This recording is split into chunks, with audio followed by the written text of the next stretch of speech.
Assalamualaikum warahmatullahi wabarakatuh. Perkenalkan, nama saya Sri Nur Aini dari SDN 1 Bayalangulor, Kecamatan Gegesik, Kabupaten Cirebon. Pada kesempatan kali ini, saya akan membahas tentang konsep asesmen pembelajaran digital. Pengertian asesmen. Asesmen adalah proses pengumpulan dan pengolahan data yang berkaitan dengan perkembangan anak serta penyajian hasil dalam bentuk deskripsi atau narasi yang dapat digunakan untuk mengenali anak secara rinci. Tujuan asesmen yang pertama yaitu menilai pencapaian kompetensi peserta didik. Untuk menilai sejauh mana peserta didik telah mencapai kompetensi yang telah ditetapkan. Kompetensi ini mencakup keterampilan, pengetahuan, dan sikap yang harus dimiliki oleh peserta didik. Dengan menilai pencapaian kompetensi, guru dapat mengetahui kemajuan peserta didik dan memberikan umpan balik yang tepat untuk membantu peserta didik mencapai kompetensi yang diharapkan. Tujuan yang kedua yaitu memberikan umpan balik yang efektif terhadap proses pembelajaran. Dengan memberikan umpan balik yang tepat, guru dapat membantu peserta didik memahami kelebihan dan kekurangan dirinya, serta memberikan rekomendasi untuk meningkatkan kemampuan dan pencapaian kompetensi. Selanjutnya, tujuan yang ketiga yaitu meningkatkan mutu pembelajaran.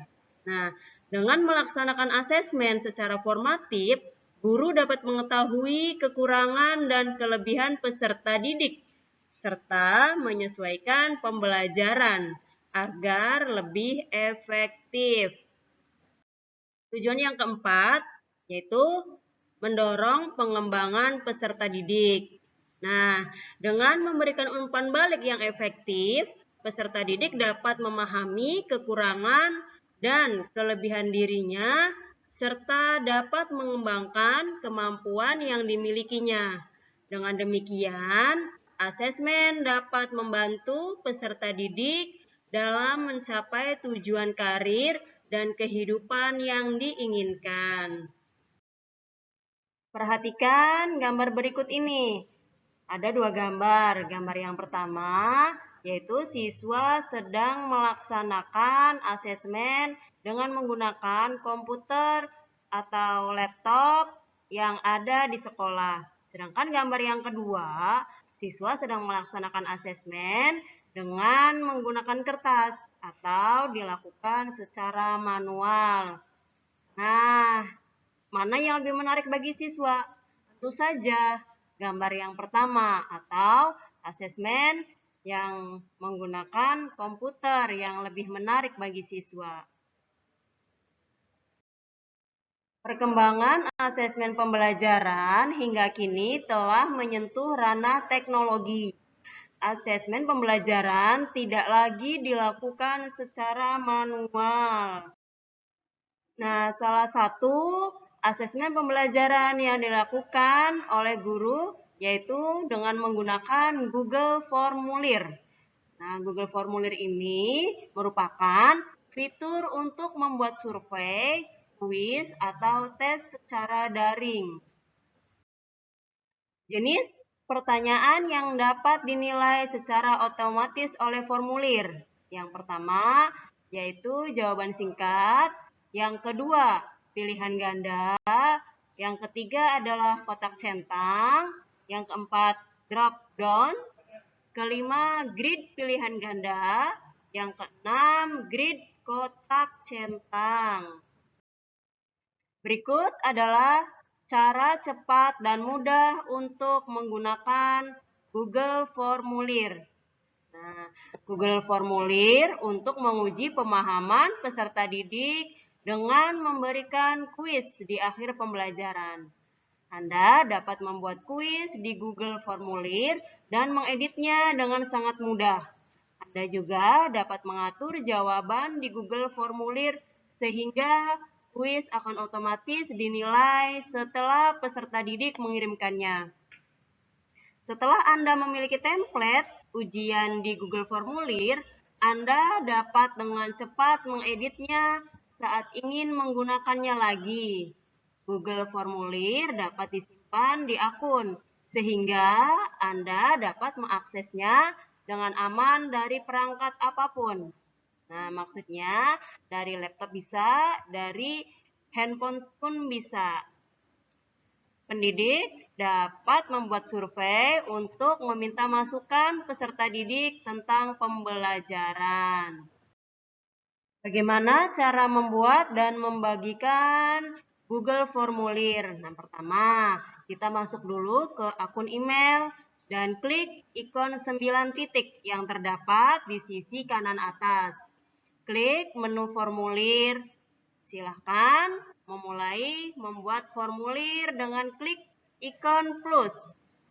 Selanjutnya, silahkan masukkan detail yang tersedia pada tab pertanyaan untuk mengisi daftar pertanyaan.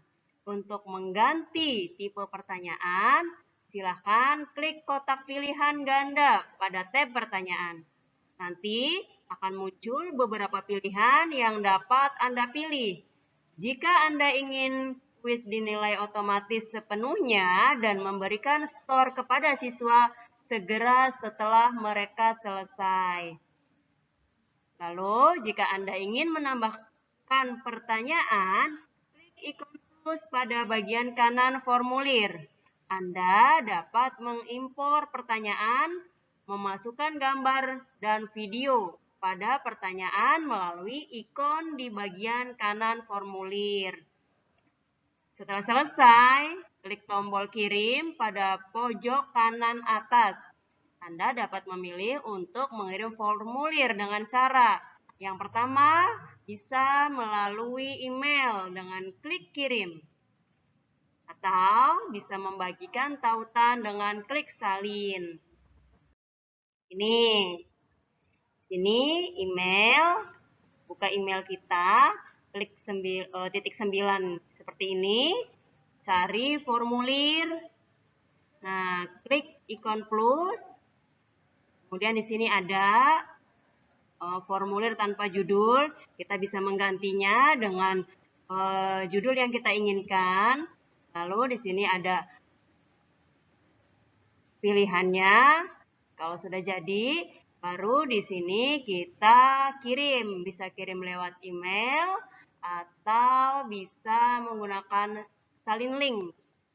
Lalu link, kita telah mendapatkan link baru kita bagi.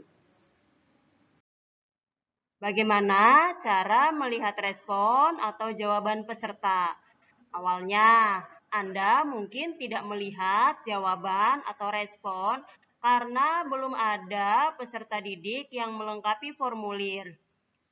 Setelah peserta didik mulai mengisi formulir, bagian jawaban akan diperbarui secara otomatis. Anda dapat dengan mudah menemukan semua jawaban mereka di bagian jawaban formulir. Nah, bagaimana kita jawaban itu sebelah mana? Kita masuk lagi ke email. Klik ikon 9 titik yang terdapat di sisi kanan atas. Klik menu formulir. Nah, pilih file yang ingin Anda lihat jawabannya. Klik tab jawaban untuk melihat jawaban atau respon. Kemudian, klik ikon spreadsheet di kanan atas untuk mengekspor jawaban ke dalam spreadsheet. Selanjutnya, pilih tujuan spreadsheet Anda, lalu klik buat. Nanti Anda akan diarahkan ke spreadsheet secara otomatis. Di sini kita lihat nih. Buka email, titik 9 di sini. Kembali lagi ke formulir dan kita pilih file yang akan kita pilih. Nah, klik di sini, lalu muncul di sini adalah yang bagian atas ada pertanyaan, jawaban, dan setelan. Klik yang jawaban. Lalu ada spreadsheet, klik dan buat. Nah, di sini kita akan tahu jawaban dari peserta didik yang sudah mengisi. Sekian pemaparan materi tentang konsep asesmen pembelajaran digital dari saya. Kurang dan lebihnya mohon maaf. Terima kasih. Wassalamualaikum warahmatullahi wabarakatuh.